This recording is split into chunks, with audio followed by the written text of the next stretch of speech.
Soybean একঘেয়ে খেতে ভালো লাগে না, তাই একটু নতুনত্বের স্বাদ সবাই পেতে চায়। আমি আজকে চিলি সোয়াবিন রান্না করলাম। এই চিলি সোয়াবিনটা খেতে অসাধারণ হয়। আমি কি করে চিলি সোয়াবিনটা রান্না করেছি সবটাই তোমাদের সাথে শেয়ার করেছি। আমার চ্যানেলের পাশে থেকেও লাইক করো, কমেন্ট করো, শেয়ার করো, সাবস্ক্রাইব করো। প্লিজ সবাই আমাকে একটু সাপোর্ট করো, যাতে আমার চ্যানেলটা খুব ভালো করে গ্রো করে। তো চলো সবাই এরকম একটা চিলি সোয়াবিন বানিয়ে নিও। একঘেয়ে সোয়াবিন খেতে আর ভালো লাগে না, তাই একটা ঝট করে কি করে একটা নতুন রকমের সোয়াবিন রান্না করা যায় সেটাই আজকে তোমাদেরকে দেখাবো। চিলি সোয়াবিন বানাবো। তো চিলি সোয়াবিন কিভাবে খুব সহজে তাড়াতাড়ি বানানো যায়, কীরমভাবে বানাই সেটা তোমাদেরকে দেখাচ্ছি।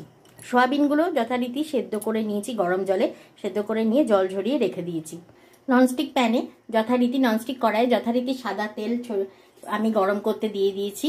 এখানে আমি কিছু ইনগ্রিডিয়েন্টস কুচিয়ে রেখেছি, যেমন রসুন কুচিয়েছি, কাঁচা লঙ্কা কুচিয়েছি, এটা গ্রিন অনিয়নের গ্রিন পোর্শনটা, এটা গ্রিন অনিয়নের হোয়াইট পোর্শনটা, আর এখানে ক্যাপসিকাম। এগুলো দিয়েই আমি আজকে চিলি সোয়াবিনটা বানাবো। প্রথমে রসুনটা ফোড়ন দিয়ে দিলাম, রসুন আর কাঁচা লঙ্কা কুচি ফোড়ন দিয়ে দেবো। এটা একটু গন্ধ ছাড়লে তারপরে আমি এই গ্রিন অনিয়নের যে সাদা কুচিটা এইটা দিয়ে দেবো, দিয়ে এবার এটাকে ভাজতে থাকবো। আমরা বেশি ভাজবো না। এবার গ্রিন অনিয়নের গ্রিন পোর্শনটা দিয়ে দেবো আর ক্যাপসিকামটা দিয়ে দেবো। এগুলো দিয়েও আমরা হালকা ভেজে নেব।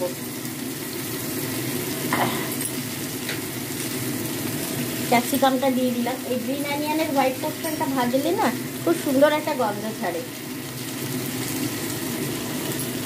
ক্যাপসিকামটা দিয়ে এবার একটু এগুলোকে খুব ভালো করে সতে যেরকম করে নেয় সেরকম করে নেব। এবার আমি এর মধ্যে দেব ভিনিগার,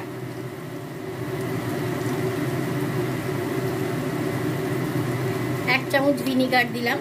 আরও একটু ভিনিগার দেব, ভিনিগার দিয়ে দিলাম। দেব সোয়া সস,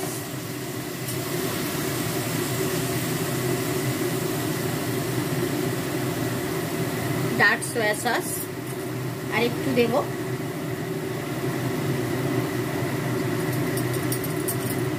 দিয়ে এখন নুন কিছু দেব না, দিয়ে এটাকে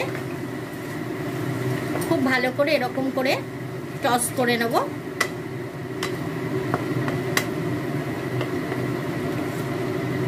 এরপর এর মধ্যে আমি সয়া সসটা এই পুরো এটার মধ্যে ক্যাপসিকাম, পেঁয়াজ, অনিয়ন, গ্রিন অনিয়নের মধ্যে যখন মাখা মাখা হয়ে যাবে তখন আমি এর মধ্যে সয়াবিনটা দিয়ে দেবো। এই সয়াবিনটা এর মধ্যে দিয়ে দিলাম। এর মধ্যে ডিম ঠিম কোনো ম্যারিনেশনের কোনো ব্যাপার নেই। এরকম করে সয়াবিন বানিয়ে খাবে, দারুণ লাগে খেতে। যদি আমার মনে হয় যে সসটা একটু কম কম লাগছে তখন তাহলে আবার একটু রিপিট করবে সয়া সস। তবে সয়া সসটা বেশি দেবে না, কারণ সয়া সস বেশি দিলে নুন নুন হয়ে যাবে। একটু মুখে দিয়ে দেখে নেবো যে আমার এটা আর একটু সস দরকার হবে কি না।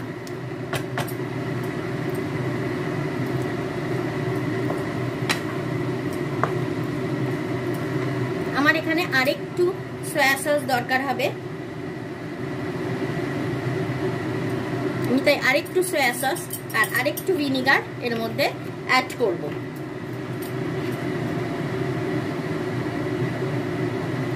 আরেকটু ভিনিগার আমি এর মধ্যে অ্যাড করব। ঝালটা আমার ঠিক আছে। এবার আমি এর মধ্যে একটু মিষ্টি অ্যাড করব। চিলি সয়াবিনে কোনো ম্যারিনেশনের দরকার নেই। চিলি চিকেনের মতো ওই ম্যারিনেশন করে বল করে ভেজে কোনো দরকার হয় না। এরমভাবে চিলি সোয়াবিন খুব সহজ পদ্ধতিতে বানিয়ে খাবে এবং এইটা রুটি দিয়ে খেতে দারুণ লাগে। কোনো জায়গায় ঘুরতে গেলে এইটা নিয়ে যেতে পারো, এটা নষ্ট হয় না। এবার আমি এর মধ্যে অল্প একটু মিষ্টি দিয়ে দেবো। আমি এর মধ্যে অল্প একটু মিষ্টি দেব, এর মধ্যে অল্প একটু চিনি দিয়ে দিয়েছি। দিয়ে এটাকে ফুটতে দেবো। ফুটতে দিয়ে আমার যেহেতু একটু গ্রেভি লাগবে তাই আমি এখানে জল দেব। এটা এবার আমি আঁচটা বাড়িয়ে দেবো। আঁচটা বাড়িয়ে দিয়ে এটাকে ফোটাবো। কালার হওয়ার জন্য আমি একটু কাশ্মীরি লঙ্কার গুঁড়ো দিয়ে দিলাম, জাস্ট কালার হওয়ার জন্য। কাশ্মীরি লঙ্কার গুঁড়োতে কোনো ঝাল হয় না, কালারটা খুব সুন্দর আসে।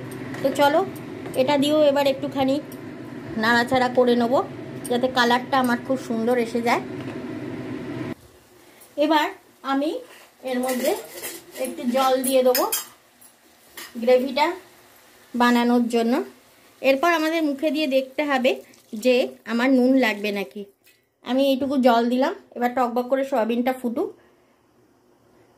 এটা ফুটতে দেব। দেখো ঝোলটা প্রায় ফুটে এসছে, আমি একটু কর্নফ্লাওয়ার এর মধ্যে অ্যাড করে দেব, আর দেব এবার একটু টমেটো সস দিয়ে, একটু ধনেপাতা দিয়ে নামিয়ে দেব। এই একটু টমেটো সস অ্যাড করে দিলাম,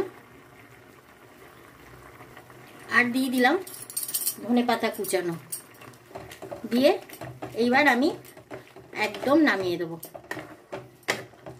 খুব সহজেই 10 মিনিটের মধ্যে এই সয়াবিনটা তৈরি হয়ে যায়।